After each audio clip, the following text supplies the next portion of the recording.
Durante el año 2016 han continuado en diversos países del mundo los reportes de los sonidos inexplicables llamados el hum o las trompetas del apocalipsis. El 1 de enero se escuchó esto en Estambul, Turquía.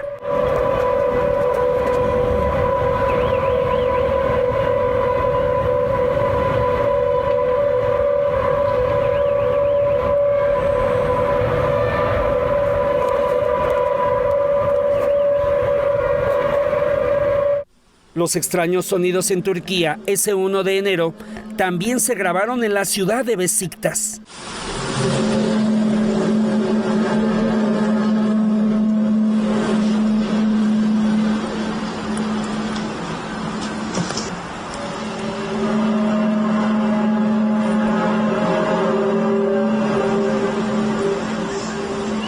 Los misteriosos sonidos como trompetas se reportaron el 3 de enero de 2016 en Casablanca, en Marruecos, donde el testigo Mourad captó esto.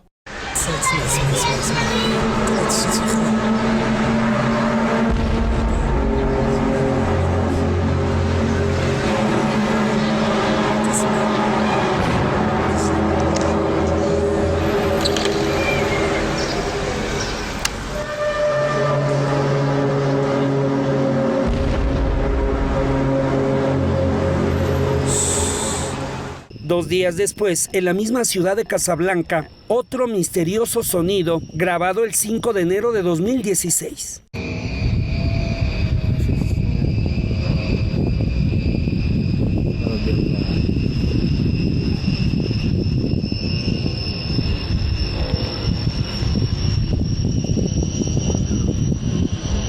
Otro sonido inexplicable se escuchó en Budapest, Hungría, la noche del 9 de enero. Escuche.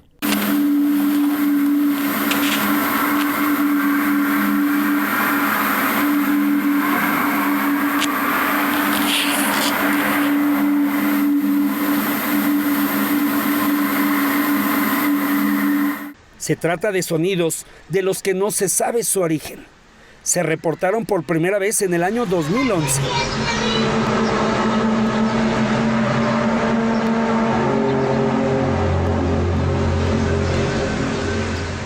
A 4 años de que comenzaron a escucharse, aún no se conoce una explicación. Y en el año 2016 continúan sonando las trompetas del apocalipsis.